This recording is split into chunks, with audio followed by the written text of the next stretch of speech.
Season's greetings, my slaughter beast. It's me, Mansant, and today I'm back at you with the fourth installment in the Levia Blitz Versus series, this time versus Briar from the new set Tales of Aria. Quick reminder, if you haven't yet, please hit that subscribe button as we're on our way to 1,000 subscribers, which is just fantastic. Thank you so much to everyone who clicks that button.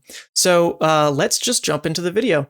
Now, today's matchup is something that we've probably all played quite a bit because Briar is just everywhere. This deck is very strong, this deck is good in both Blitz and CC, and it's relatively simple to pilot, but hard to pilot extremely well. So the reason Briar is so strong and so oppressive is because she's a very consistent deck that can string together hands that do math that is arguably just above the curve. That's because most of her deck costs 0, with cards like Arcanic Shockwave, Scar for Scar, Ravenous Rabble, Snatch, the Lightning Surge, the Exudes, Entwined Lightnings. She just has a huge suite of 0-cost cards that all come in at very threatening breakpoints. A lot of these cards have Go Again, and so she can end her turns pretty handily with a Rosetta Swing to just force so much damage through, even if you try to run something like Null Rune. So how do you beat that? Well, the fact of the matter is, Briar is just a very consistent deck. It's a deck that does what it wants to do with pretty much every hand, and the real oppressive part of why this is so good against Levia is that she can create embodiment of Earth tokens as she pings you with damage, and because these breakpoints are so hard to block fully, you will take damage and she will gain Earth embodiments. And these Earth embodiments will buff her non-attack cards, something that could block normally only for 2, like a Plunder Run, can now block for upwards of 3, 4, 5, 6 if you've taken enough pings from her cards. And this is a real problem for Levia, because Levia has a lot of tall numbers, but not a lot of hit effects. So you need your raw damage to be threatening. And when they can just, as a Briar player, whenever they want, throw a card in front of your tall attack and just block out whatever amount of damage they feel comfortable, because once again, you don't have a hit effect, so they don't have to commit so many resources into covering up your entire attack. They just get whatever value from it they can and move on with their day. And that becomes something that's really, really hard for you to pivot back from ever. Now, you do have some tools that can help you reach this pivot point in the game, and that pivot point is really when you can try to take the game away from Briar players. You, of course, as the Levia player, have access to Carrion Husk. Carrion Husk is absolutely phenomenal in this matchup because it has the ability to completely cover up a attack from them, and hopefully it's a tall attack that's been buffed by a Plunder Run or a Captain's Call, something like that. And then you can also commit a bit of your other equipment pieces like Arcanite Skullcap and maybe like one other card to hopefully shut down their entire turn and only take Rosetta damage. That way you go into their turn with no embodiments. And if you've done that and also have drawn pretty well, because you're definitely less consistent than the Briar deck is, you have a chance to finally front load a ton of damage into them and put them forcibly on the back foot.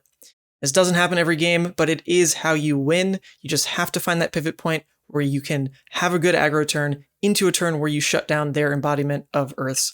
So let's see how the best of 3 went and have some fun. Alrighty everyone, welcome to the gameplay portion of today's video. We've got Tom on the left. Tom, the same Tom who played Kano in the last video. Different Tom than the one who played Dorinthia and Ira. Like I said, a lot of Toms locally. Then of course myself on the right, and I did win the die roll. And this is actually an interesting choice in this matchup because it's kind of player dependent. If you know that your opposing Briar is more aggressively leaning, then I think it's pretty safe to go second. Because if you can go second in this matchup, and on their first turn, your turn 0, you're able to fill Graveyard because you block their attacks. That is fantastic. It lets you start swinging more aggressively from as early as your turn 1, which is really strong because they're most likely not going to have any embodiments of Earth from their first turn of attacks because you will just full block out. So I do choose second because I know Tom plays that way. If you are against a more defensive Briar or someone who's just grinded this matchup a ton, then they can just make a Rune Chant and Arsenal, and you really hate to see that. So I am going to take advantage a bit of the fact that Tom is more aggressive. Let him go first, where he plays a Captain's Call into a Snatch, and I'm just going to use this opportunity to fill Grave as much as possible. Now, he can leak some arcane damage here because I'm not taking Null Rune in this matchup, but now my graveyard is at that critical 3 cards where I have the opportunity to now lead with an attack. And this sync blow is actually incredibly rewarding because I do run the sigils in the deck, so the sync lets me cycle that last card, and it was an instant, so I play it right out and draw a fresh 4. So everything's looking good from where I'm at now. I'm really hoping to draw a strong attack here to really pound the fact that Tom just doesn't have those embodiments yet. But I unfortunately am stuck with an all-red hand, and it's a pretty wonky one. I've got the Howl from Beyond, which is not that critical in this matchup. I've got the Ghostly Visit, a Fate Foreseen, and a red Deadwood. And if only I had a blue, right? If only I had a blue, this hand opens up quite a bit, but with only the reds, there's really not much going. I can't even burn the Howl from Beyond out of hand to try to find a 3-block instead, so things are just not looking too kind on this turn 1 hand. What I can do at least is get that Ghostly in play. It's nothing crazy, but at least it's going to be in graveyard and set myself up for when I find my Dread Screamers. And the fact that I saw the Sink Below on turn 1 wasn't great because that 4 breakpoint is really strong, but I do find that Fate Foreseen, and putting that in Arsenal guarantees me at least covering up one of his really strong breakpoints. So, unfortunately, by playing the Ghostly Visit and having to get that in graveyard, I have fallen into the Scar for Scar trap. I've now let him get this free 0 cost 4 attack Go Again off. And this one is not threatening a hit effect. So one of the things you have to think about in this matchup is that when he starts an attack, or starts a combat chain with one of these attacks that doesn't threaten a true hit effect, sure, it creates an embodiment, but it doesn't have like a draw card effect or something, those ones are relatively safe to take because you'd never know if the next attack is like a Ball Lightning into some elemental card that would then proc off the Ball Lightning into a Snatch or whatever it's going to be. So whenever they just feed you these quote-unquote like vanilla attacks, they are safer to take. So unfortunately, with like how aggressive Briar can be, you can see that I'm already under threat of losing Husk this early, and that is terrifying. I really don't want to have to use Husk before I've had a chance to try to put myself in the driver's seat. So this one, Sonata that he plays, is actually very much in my favor because this could have really set me behind here. But he whiffs on the Sonata, and debatably he should have played the Sonata first to have more information about what his turn could be. I think that was probably correct, but plays it this way. So now he has met both conditions to play the Rosetta and get the Arcane ping off.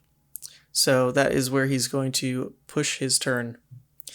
And this is horrible because all of a sudden I am under threat of Husk again, but because I'm lower, I'm actually using the Arcane Barrier 3 on Skullcap, pitching a blue barraging, so I don't take the arcane damage, which is really, really critical here. Imagine if I lost Husk.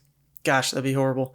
So now I at least have a return play here, and he does have 2 embodiments, so he will most likely get good block value, but, you know, Briars don't always draw hands that have enough non-attacks for them to just throw them in front of blocking. That can be kind of the one detriment to what those embodiments of Earth do. Sometimes they just don't have enough non-attacks in their hand to effectively use it. So the Hungering Slaughterbeast here is going to come in for 7. It does put my Blood Debt at 3 already.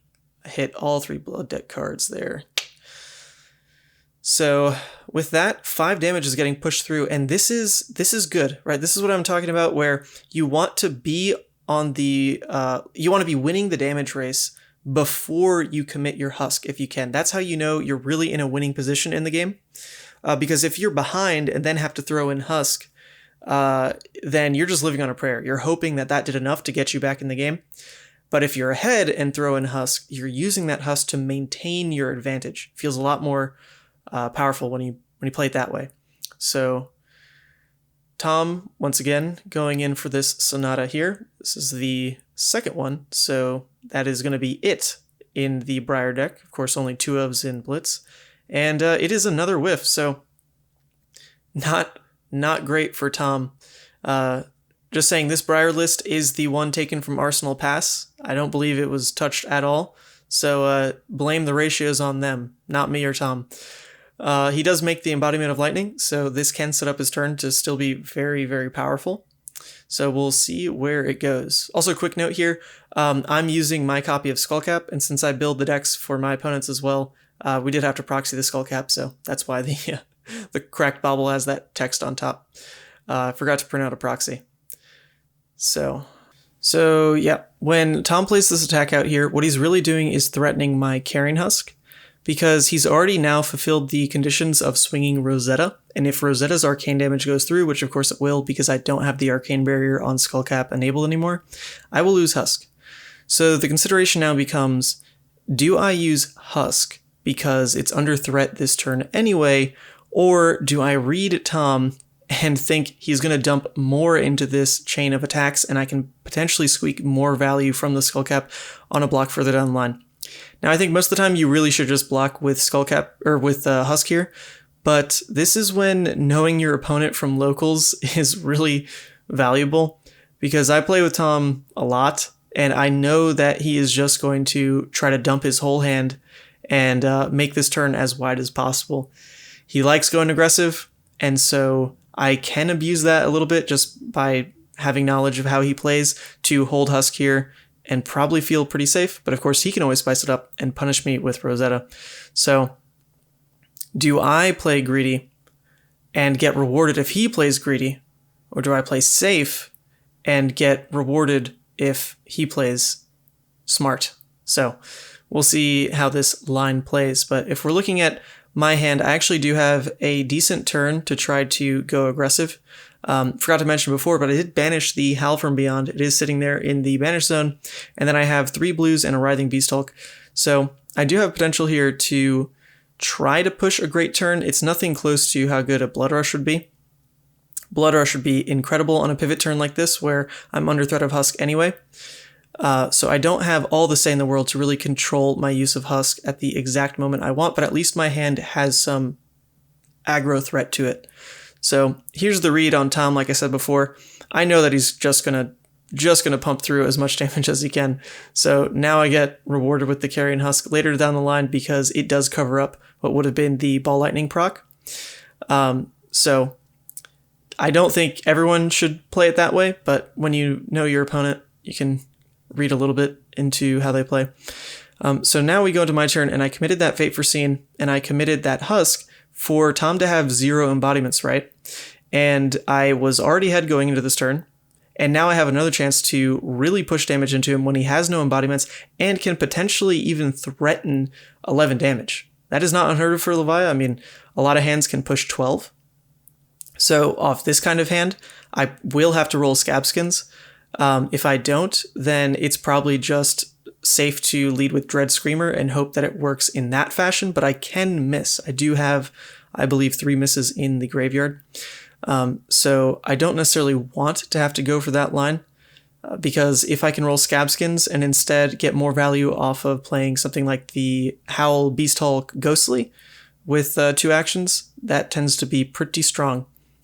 So you do tend to just roll Scabskins a lot when you have 4 cards anyway, because it is really hard for Levia to have amazing 4-card hand math without extra action points. She tends to be a hero that has a really good 2-card, 3-card hands, but then at 4 cards, she tends to not have that way to really make every card as efficient at pushing damage as it should be, because she lacks the go-agains. So with a hand like this, with 3 blues, I had the Ivophidia, the blue Wrecker Romp, the blue Dread Screamer, and the Writhing Beasthulk. I can push a lot of resources into things like Howl, which you actually don't normally get to do in this matchup, but this is how everything lined up with the Fate Foreseens and Carrion Husk, so it is worth going for. I did mention before that I had enough misses in the graveyard, and so the reason I'm actually continuing to play misses now, like the Howl, is because I have 2 chances now to turn off Blood Debt. The Writhing Beasthulk is a less important one, honestly, because it's not like Dominate is going to seal the game right now. This is just a way to clear the grave, and then I'm holding the Dread Screamer as a potential another way to clear the grave if I miss. Whereas if I hit that Ghostly Visit, well, my resources can go there. But I do hit on the Writhing Beasthulk, so Blood Debt is already off. That does put me at, I believe, 3 exact misses in grave right now. It should be the Ghostly Visit, the Howl and the Sink, I believe. Let's check. Yep, those exact 3 cards, all in the graveyard. So this opens up a cool line now, because I could just hold the Dread Screamer for next turn, swing Claws for 3. However, when I have exactly 3 misses, and 2 of them tend to be are actually recursion pieces, I have the option now to play this Dread Screamer. I'm going to gain nothing from the Go Again effect because it's not going to trigger anyway, but I will set up all my recursion pieces in the banish zone and still threaten a decent chunk here. I'm going to not have the Arsenal card, so we'll see how that comes to bite me, but sometimes having those 2 cards that are playable now in banish is worth more than the Arsenal. So that's what I'm weighing here. And yep, that does happen to be the play. So now I have complete control over my graveyard again, which I really, really value. In this kind of matchup, you do have to block a bit more, so there's potential that with my next hand, cards are going to have to get blocked with that are going to mess up the graveyard control I have right now. But at least it opens up that line. So Tom did block what he could on that first attack, taking 3 total, because he blocked with 1, 2, 3, 4, 5. Yep, 5 taking 4, and then he's blocking 2 to take another 2. And I'm not sure if that block was actually correct on the Dread Screamer, because he can just turn that Ravenous into more damage. That's the thing with these aggro decks. You have to realize that most of the cards only block 2, and yet they present about 4 damage, so obviously they're better to attack with. So I think a lot of these aggro players that aren't super versed with the deck fall into that mistake of frantically blocking with these 2 blocks, where they don't realize that the value is literally double if you use it aggressively instead of defensively. So when a life threshold that doesn't matter is presented like that, right? If Tom took the full 4, he would have gone down to 4. It's not like 4 is some breakpoint that really matters here. A reckless swing is going to deal 2. It's not going to deal 4. So I think that was a mistake by Tom there. And then he uses his very subpar hand to just push a chunk of damage at me, but it's just 1 attack. 1 attack is only going to give him 1 embodiment, and when you're on the front foot like this, 1 embodiment is not hard to push through. But it's not like my hand has too much potential here to really push damage. I have a red Barraging, a Endless Maw, a blue Convulsions, and of course the blue Soul Harvest, only color it comes in. So my hand, the way I'm looking at it, is very safe to play Howl into Endless Maw, which is 12. So that can definitely be a lot. The other choice here is to try to go for the, it would be the Scabskins roll, like I mentioned with 4-card hands, to try to maximize damage, because I do have Ghostly Visit, right, where extra action points can always go towards. So no matter what, if I'm going for the Scabskins route, I want to play the Howl first, because that's always what's going to be played on this kind of hand, but I don't roll the double action point, so just that 1 action point is probably just going to go into the Endless Maw. So Endless Maw will come in for 9, which is fantastic. Once again, it completely controls my graveyard. Those exact 3 are banished. Now, we can see here how that extra action point would have easily been used with that 1 resource here to present another 4 off of the Ghostly Visit. So a 12 damage turn could have turned into a 16 damage turn, which is ridiculous, because in theory I only used 3 cards from hand to do that.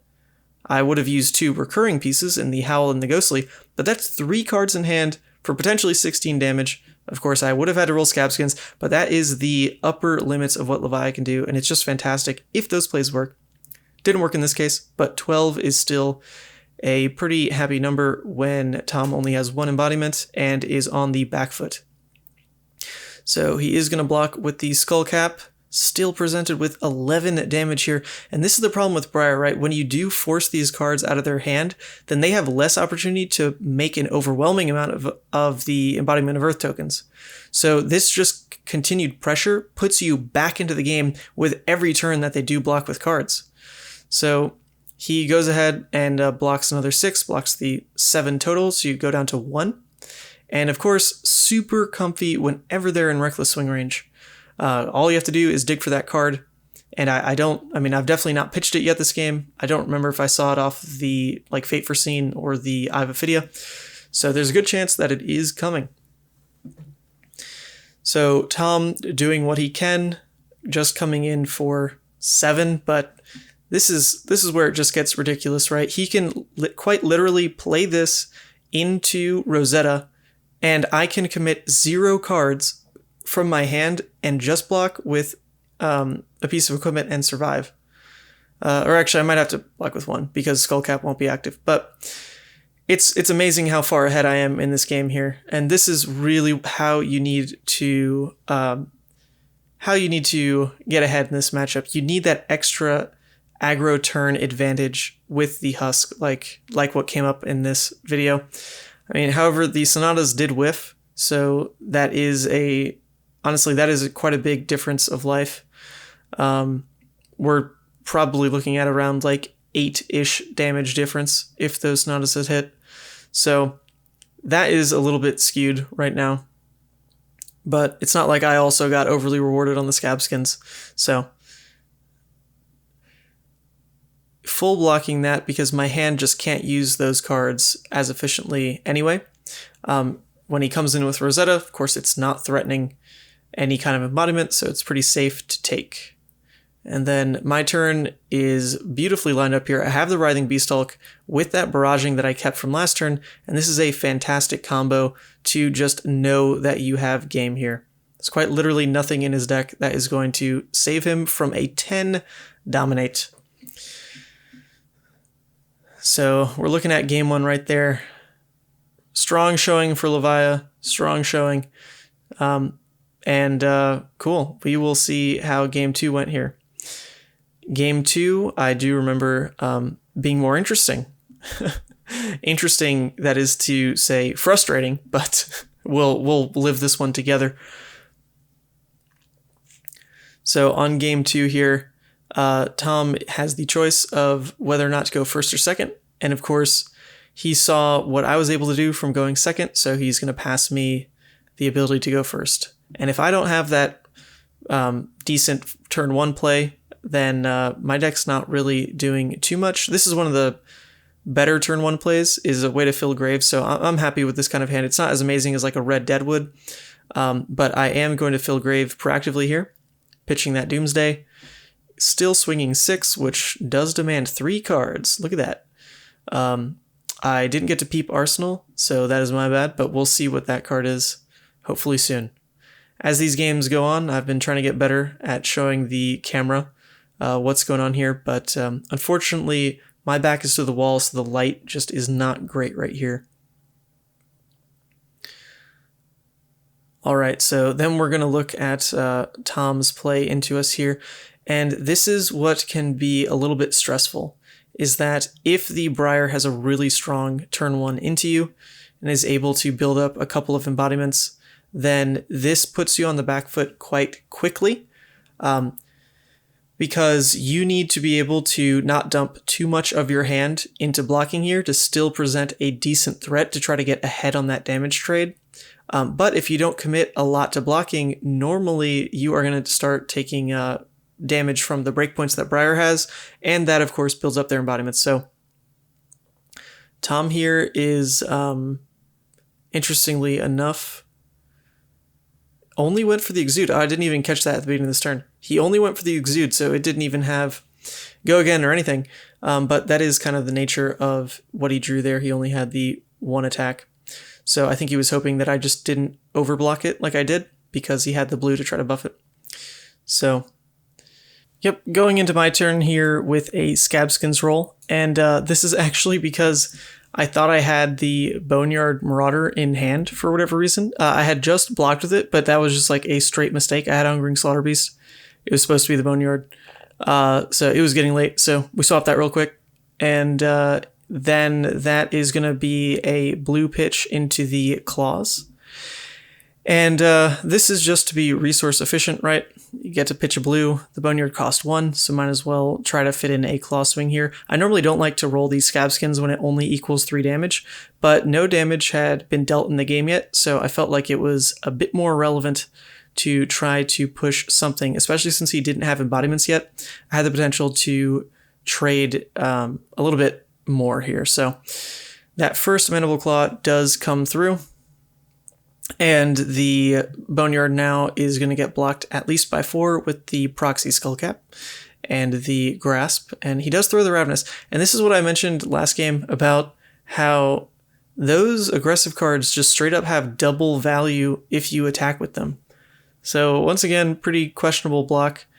I'd rather see that Ravenous Rabble hit my face, right? I want to be under pressure. It's the point of the series. But we've got the Plunder Run. I believe it's a yellow from Arsenal here. So Scar for Scar is coming in for 6. Has go again. And of course, Rosetta is live now. Now, 6 is a really easy number for me to cover up with the Carrion Husk here, or to block with 2 cards. So, looks like I've got the... Oh, yeah, there we go. I have the defense reaction. That had me stumbling for a second. I have that defense reaction in Arsenal here, so I do get to cover up 6 in another manner there. Love that equipment pieces really help you with that perfect math on all these blocks while you still have them. And with that Plunder Run, of course, it is going to apply the on-hit draw to any attack action card played this chain. So I'm worried here that there's another 2 attacks or so coming my way. But with only the one other here that I know is coming, because he does fuse it, so I get to see that the Weave is not an attack in hand. This is when I get more informed decision making. I know everything that the Briar player can do here. I know that if he wants to attack any more of this chain, it's going to be with the Rosetta, unless of course I let him draw a card. So now it's very critical to just not let the card draw go through, because I've seen that his hand is really not threatening. I don't want to make it any more threatening.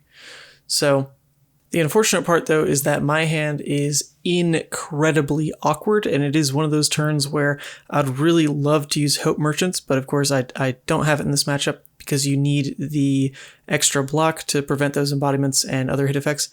My hand right now is a Barraging, a Reckless, a Sigil, and an Eye of Ophidia, which basically none of those are really good Arsenal targets to begin with. The Barraging is like okay, but none of that hand is going to turn off Blood Debt. None of that hand is going to do anything crazy off 2 cards.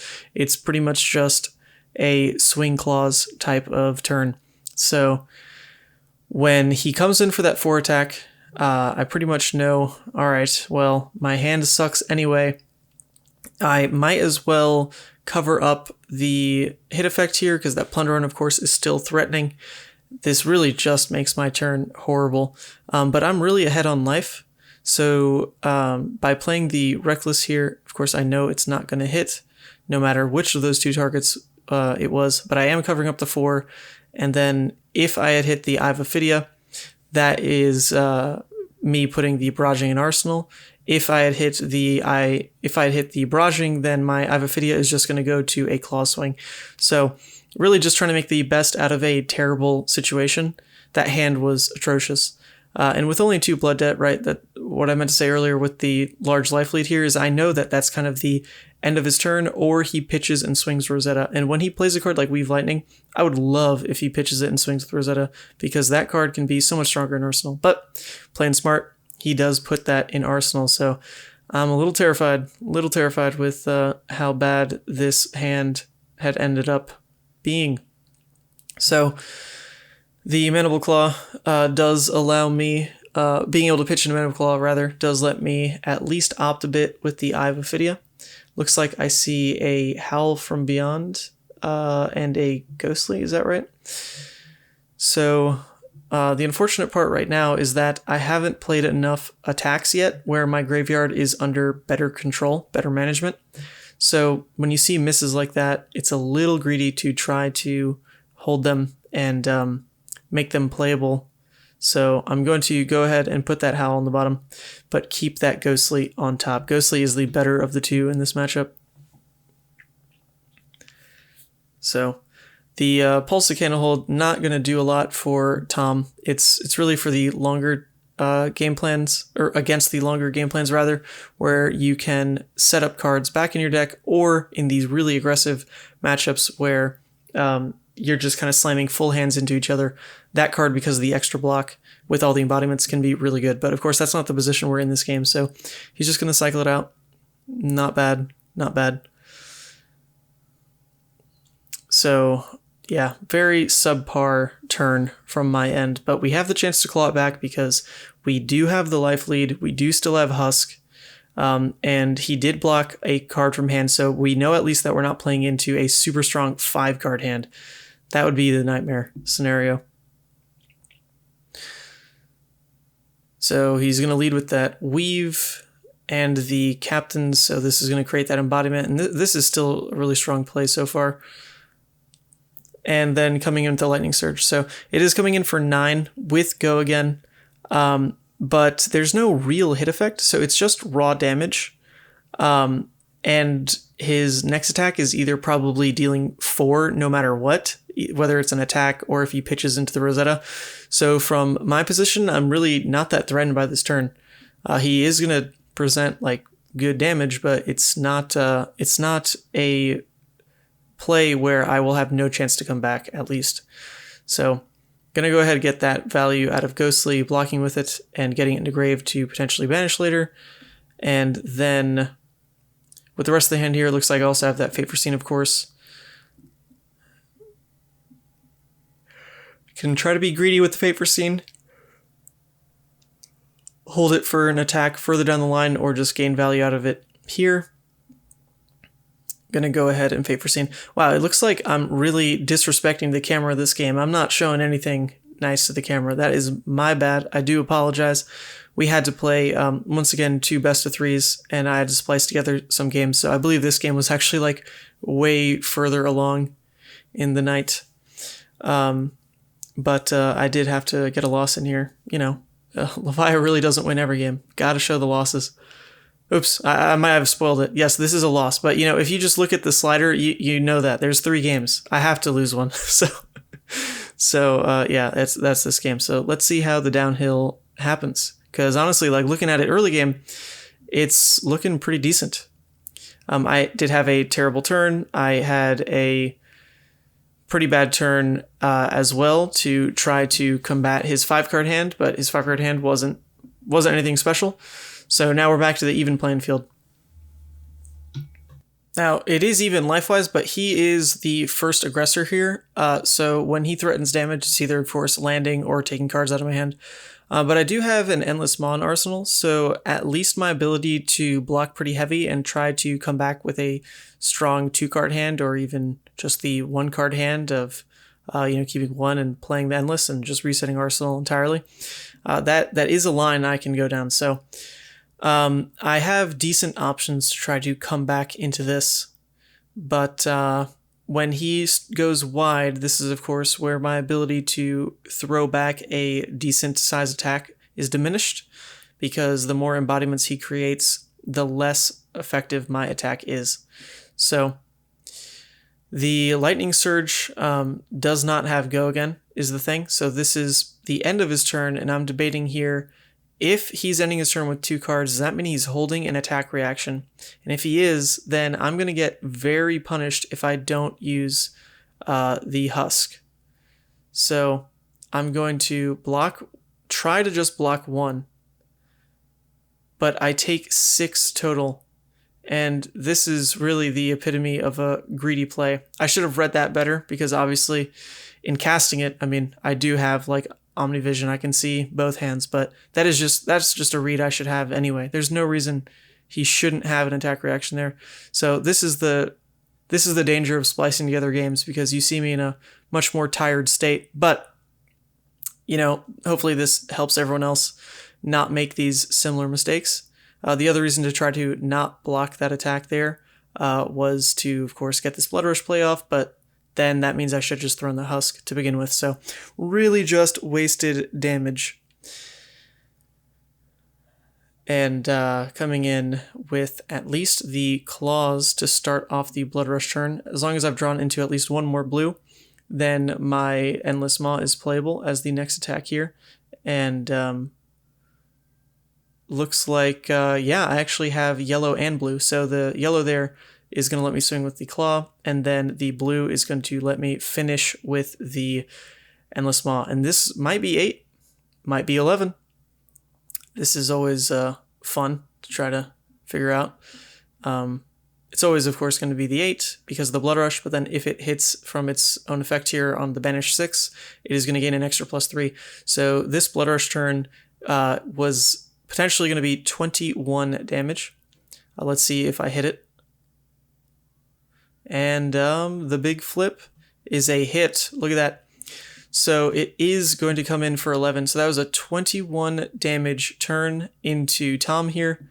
And he only had the 1 embodiment. So hoping to really put on pressure here. He did save up his equipment, so he's blocking with what he can. And he's already down 1 card. If he blocks with any more, his turn's really going to fall apart.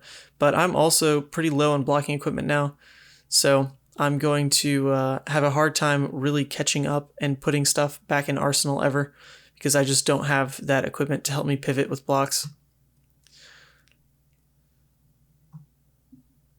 So on this 11, Tom is blocking 1, 2, 3, 4, 5, 6. So he's going to take 5 as of now, perhaps more. If he takes 5, he would go down to 5, which means I can present lethal off of basically like any attack and force him to interact with me. So that's pretty fun. I would like it if he goes down to that threshold, because he won't have any armor block left. So going down to 5 means he will have to commit a card to blocking. And that's just me figuring out the math there. This was a good turn, but it could have been a lot better if I just played Husk properly. But I didn't. So life is not where it should, and we will see that comes up and bites me. So right now I'm sitting at 5 blood debt. Of course it was turned off this turn, but 5 is already the danger zone territory, where if I take a hit to the blood debt and potentially any other chip damage, I will just likely lose this game. So of course, considering blood debt as a loss condition is on the playing field here. But I was lucky in turning off with the blood debt with Endless Maw there, especially because I hit 1, 6, 2 misses, so that it has increased my odds. And he gets to then come in with the E-Strike here. He's choosing draw a card, so this is potentially Tom recognizing that he doesn't have many more opportunities to use Snapdragons here. Because it is to the point where I'm going to pressure his ability to have really big hands. So threatening 5 go again. Of course, if I declare no blocks, he just has no way to potentially make it lethal, because I've seen at least 1 lightning press. So no way he can buff it up to 11. He can buff it up to 8, but not 11. So I need to evaluate what my hand can do. And honestly, my hand can't do much. It is a Ghostly Visit, a red Deadwood, a red Barraging, and I believe a blue Convulsions. So that is not a hand that can guaranteed turn off blood debt, because my only blue is that Convulsions. Otherwise, I'd be pretty okay with just forcing the blood debt to be turned off by playing the Convulsions into like the Ghostly. That would feel okay, not great, but at least it doesn't let me take the blood debt. So now we're going to just be living on a prayer, because it's only Deadwood. And so I should be thinking about this right now. And he is going to give that E-Strike go again. And with go again, he's going to play Sonata. And that Sonata, he drew off the E-Strike. Okay, this makes more sense. He drew that Sonata off of the E-Strike, so he couldn't have actually played that first. Otherwise, that just would have been right. He is going to hit on that Sonata, which pings me. All these life points matter dearly right now. So it is unfortunate, but they will hit. The deck isn't that full of combinations that'll miss. So now he's coming in for 2-2. And this is where I should really, really evaluate the board state. And if I could pause the video, I would, but we're just, recording as we go here. So if we look at this from a smart Levia player's perspective, not me in the moment, tired at like 3 a.m. or whenever this was, I have the Deadwood, which can only maybe turn off Blood Debt, right? And I have a blue that can pay for it. So if I want to put all my eggs in that basket of I'm just going to play Deadwood, draw discard, it's going to hit, and I turn off Blood Debt, and that's that, of course, that would be fantastic. But I can't leave myself open to only one line of potentially saving me the game. So the other thing then would be to notice that I have 8 life right now, and he's presenting 4 damage. And if he takes me down to 4, then I'm going to die to Blood Debt no matter what, because I can play the Ghostly out of Banish, that'll put me at 4. But if I can stay alive at 5 life and play out the Ghostly, I just don't die to Blood Debt. And that's really what I should have noticed right here, because that's just not playing into any odds. That is just straight up me not losing the game. And I have a way to do that by either blocking or with a card from hand or with the Skullcap, whatever I want to do. But we're just choosing to live dangerously today, apparently, which I really cannot implore you all to do in the capacities to which I'm doing it in this game. This is just really not a fantastic showing of Levia here, but sometimes you get into the pits, you just get a little tilted at yourself for these decisions you make. Like in this instance, I was probably very upset with how I played that Husk turn, and I'm just convinced in my own head that it is losing me the game. So that is clouding my ability to read what plays are available to me, and this is what you really want to you want to break that mindset as you play Levia, because you will definitely feel bad in moments of the game like this. And I may feel like it's completely over unless I get lucky.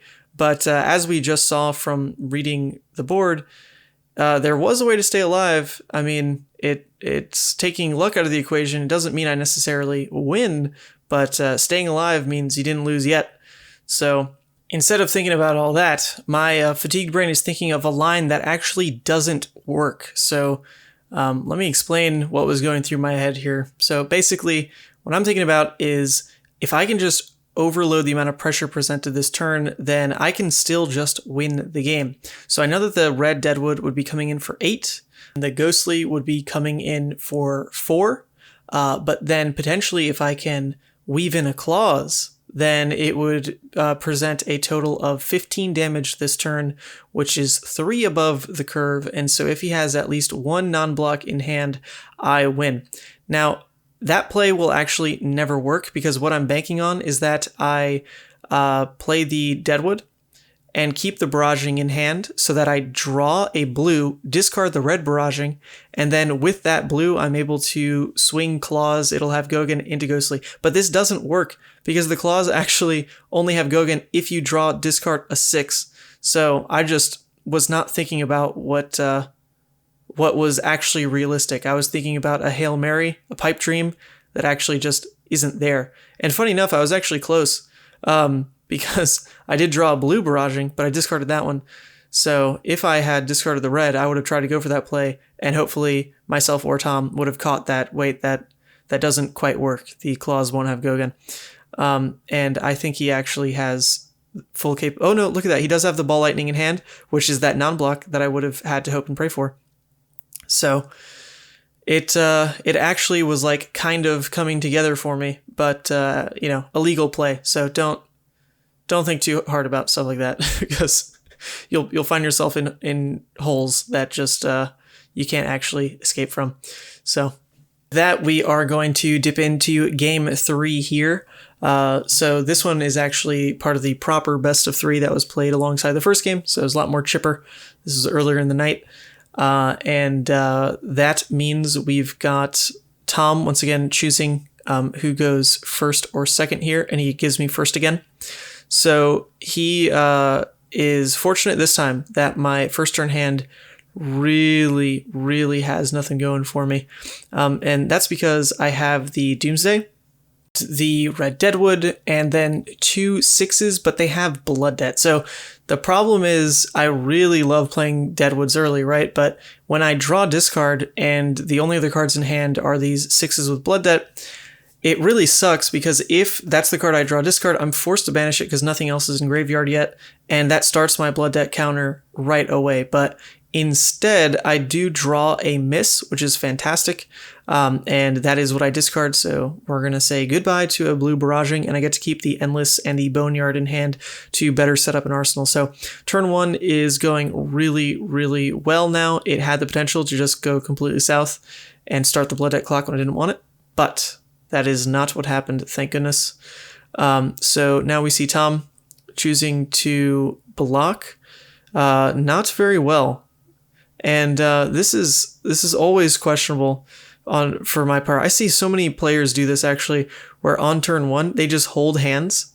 I'm not even talking like amazing hands. It's just like something mediocre, but it's something that they feel safe holding because it's like a decent turn 1 play, I guess. So they just decide to take damage to guarantee that they have like some semblance of a turn. And I just don't agree with that. I think you should always just throw your cards in front and block. So yeah, not on board with that strategy. Oh, actually, I think what it may have been here is that Tom, for whatever reason, has forgotten that you draw on turn 0, which, man, that is odd because Tom's been playing like pretty much since I have. So just a late night mistake here. Do apologize. There is not all the time in the world to record videos, but it is my promise to always make these better. The more we record these, the more things I catch, and the more things I remind my opponents about as we record more here. So that, yeah, truly, apologies for that. But we continue on. So with him attacking here, what my position is I'm trying to read what his hand must have been for him to keep it. And I'm thinking it must be non-blocks like the something like a lightning press. So that's what I'm guessing the last card is. So I am trying to think about the overblock here and what makes sense, or maybe just block the exact number and, you know, so be it. If it's lightning press, then that's it. So he is coming in for 4 total. So the safe overblock here, since I don't have defense reactions, is to actually block 7. So trying to read that that is a lightning press, because at this moment in the game I actually don't mind overblocking and filling grave anyway. So if I do that, then he doesn't get the plunder run hit off, he doesn't cheese damage, he just gets to put it in arsenal, but I get the ability to once again be on the front foot while still having Husk up. So that is the line I go for. It's also aided by the fact that I had a very good 2-card hand, so blocking with 2 was really not that punishing for me, because of course Endless Maw is 2 cards for 9 damage. So coming in for 9 here, which is really, really strong when the Briar player doesn't have embodiments.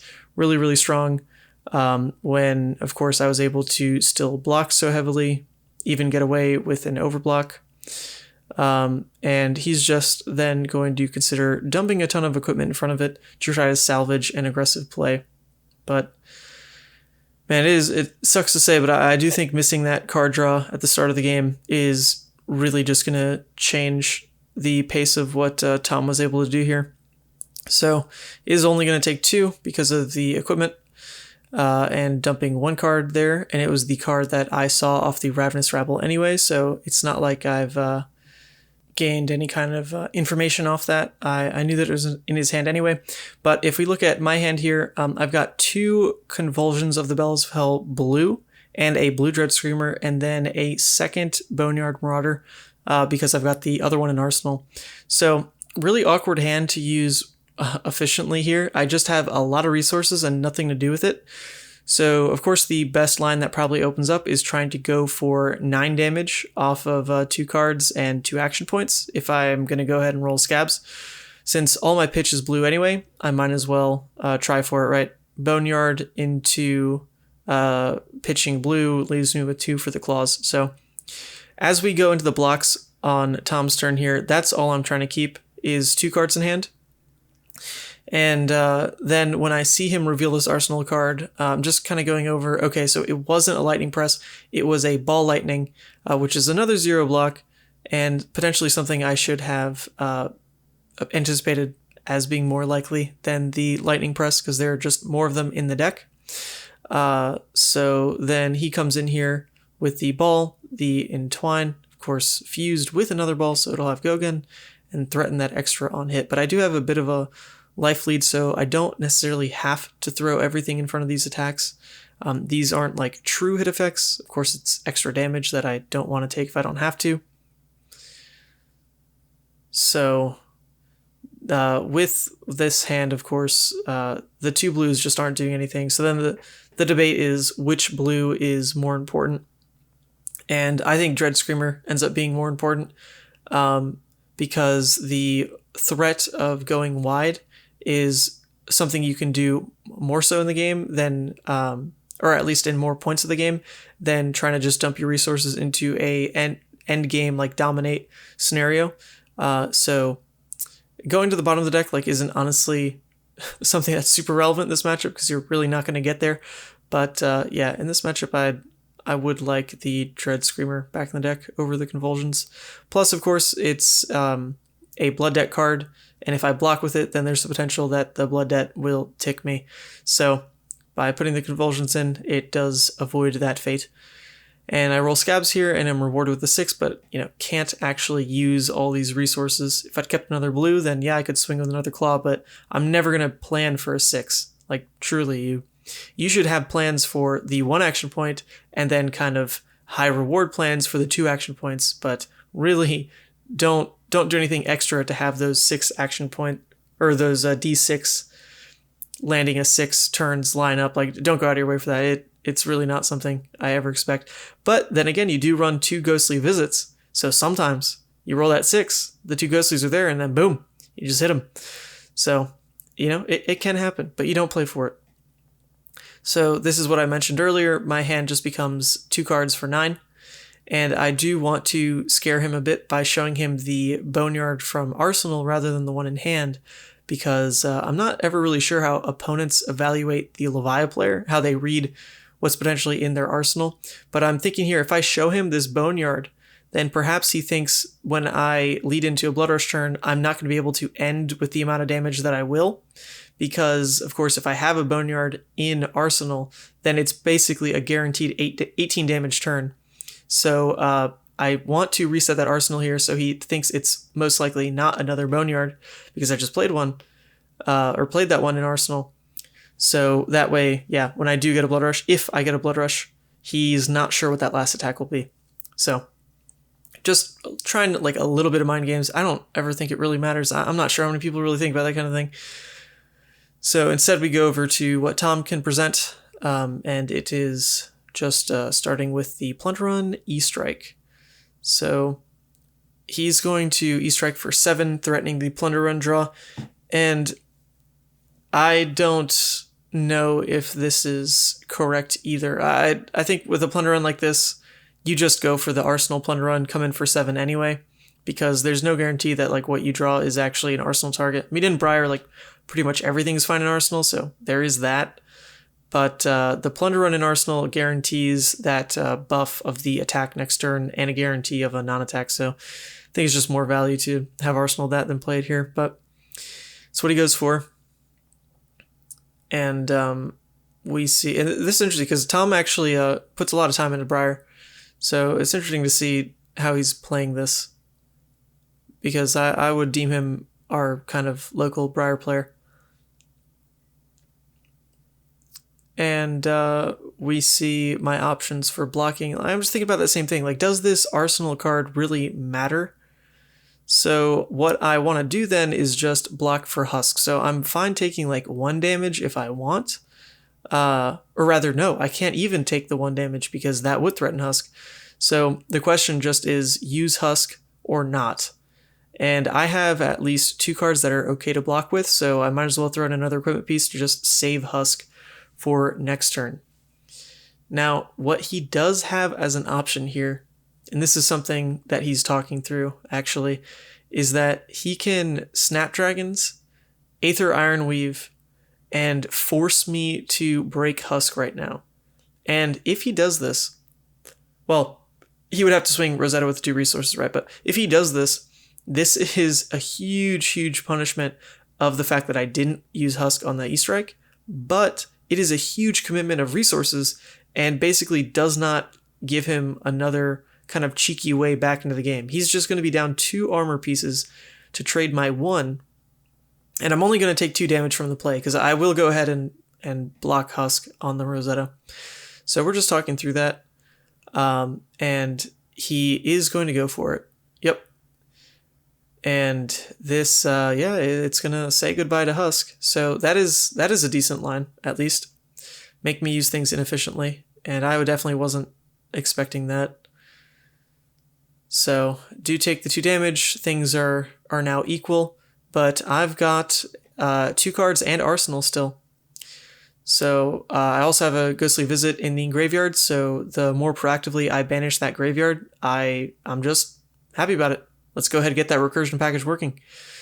The other thing is that even on a smaller hand like this, I've actually once again got Scab Skins open to just strictly reward me here, because I still have that Boneyard, which I of course would love to save for Blood Rush, but if I do roll multiple action points, which looks like I went ahead and did, that still turns into 2 cards for 9, because I do get to go the Boneyard into the Claw. But with that Ghostly Visit there, I can fish for the Ghostly first, see if I hit it, and that's actually 2 cards for 10. So, that extra point of damage is not only really strong, but the fact that I can get that Ghostly Visit back in graveyard already, yeah, even more rewarding. So it looks like I did hit that Ghostly Visit. So this is just fantastic. We're really ahead off this turn, even though life is even right now. I'm in the driver's seat and I'm over-presenting damage, and I will still be able to set up another attack in Arsenal. That last card is a Writhing Beast Hulk. And Writhing Beast Hulk is a really strong attack to have set up in Arsenal when you are on the aggressive like this, because at some point, if it's not just a Blood Rush attack, it has the potential to close games with the barragings or just from the Dominate pushing like about 3 damage or so. So here's that huge presentation of damage here. And this is another questionable block here. Dang it, Tom, make me question everything. But I think, with a Scar for Scar, like, you might as well keep that to swing 4, right? It's that same thing. It's just double the offense of a card, or double the value of a card by playing it offensively, right? Because he would take an extra 2 down to 5, which is, I guess what going down to 5 does is make me present lethal off like all attacks, but it's not much different than 7. So yeah, he just loses the ability to attack me for 4 and instead blocks 2. So yeah, he is only going to come in with the Rosetta then. And the Rosetta is not threatening like whatsoever. It does let me fill graveyard with that second Ghostly, which once again not super relevant because doubt I will ever play 2 of them. But with another large hand and with these Ghostly Visits, I just get free reign to roll Scabskins. Like this is a rare occurrence, but as long as Gambler's Gloves are up, like, you just can do this. And the only punishment is of course rolling a 1 into a 1. But even right here, I don't have enough blood debt where that's just like lethal. You probably still lose the game because it's just going to give Briar a full hand of offense back into you. But, if you're just always playing scared of rolling a 1 into a 1, then you should just not even take Gambler's Glove. Just never roll Scabskins, take Goliath instead. So, because odds are not likely to roll a 1, 2, and a 1. So, yeah, I try not to be scared of that one. It does happen, though. And sometimes it happens at that critical moment where you just lose. We all have felt it, let's be honest. So now we're going to have played that Hungering Slaughter Beast. I didn't roll that extra action point this turn, though, so I'm only coming in for 7. And because I don't have the Howl from Beyond that would let me sink those extra cards into damage, I'm stuck with a pretty inefficient hand here, where I'm just going to be left with 1 floating resource and that card in hand, and just nothing to do with it. So even in these aggro matchups, sometimes that Howl from Beyond can be surprising how useful it is. So it's not in the banish this time. Not going to be useful, and it's getting to the point in the game where if I find it, it's more of a detriment, because I'd rather the card I draw be more aggressive at this point in the game. And of course that card playing from hand is not very high value. So then we're just coming in. 7 still such a strong number. We're pushing down Tom to 4 life right now. And he gets to lead with Plunder on red, though. Plunder on red is a very good card. Scar for Scar coming in for 7.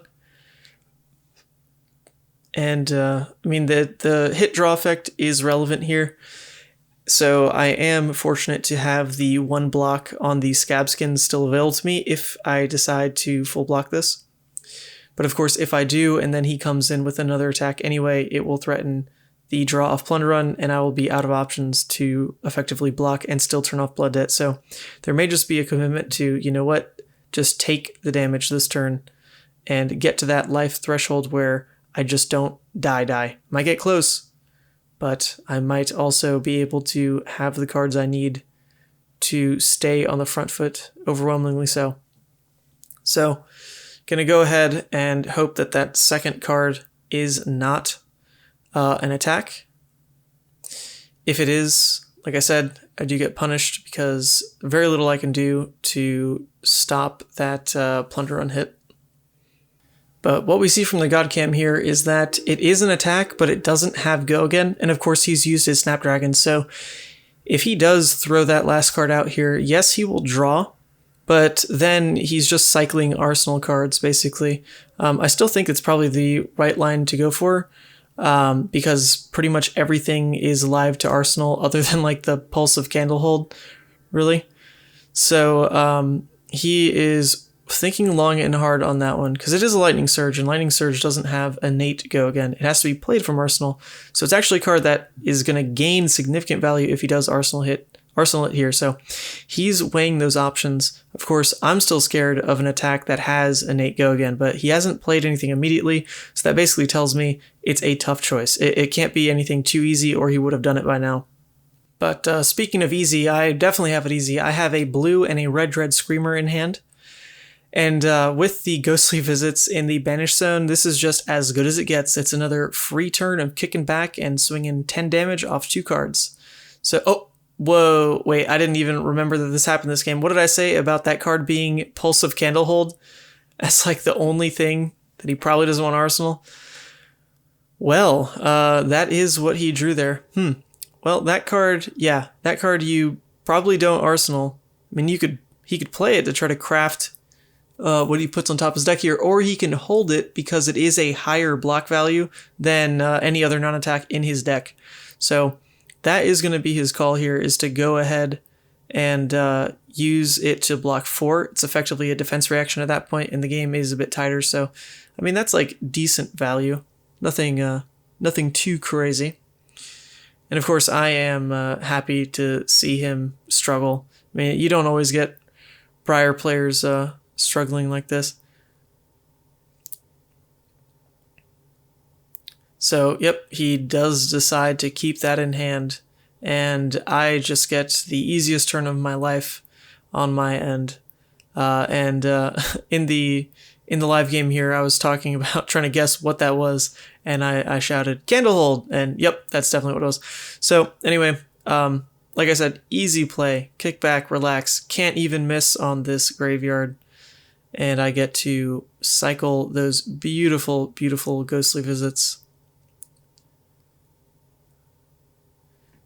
This sets me up once again at 3 Blood Debt or 3 cards in graveyard. If for whatever reason nothing happens for me to be able to block, I have the 3 I will need, which is it's just lovely how this can get looping here. So there he goes. He does use the Candlehold to get that extra block value. He full blocks it off 2 cards. And he then also throws a card to block the Ghostly. So still leaking a damage. I mean, of course, I over-presented lethal there, so he did have to interact, and he doesn't want to get in Reckless Swing range, but he's going to be hard-pressed to not just lose. And look at that. I draw into a Blood Rush hand.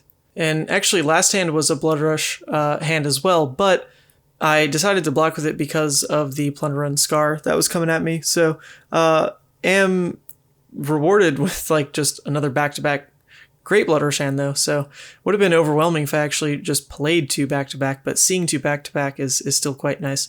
So here we go. This is just going to be an overwhelming turn no matter what, because I was full past a 5-card hand with Blood Rush that had no misses, so it is just going to be the game as we do the thing, as all us Levia players love to see, swing claws into an attack. And in these late game scenarios, you can catch Briars with non-blocks. Oh, look at that. That ball lightning is going to mean it is game already. So yeah, even with that lovely 18 damage dominate Blood Rush turn, it was game on those non-blocks anyway. So hope you all enjoyed.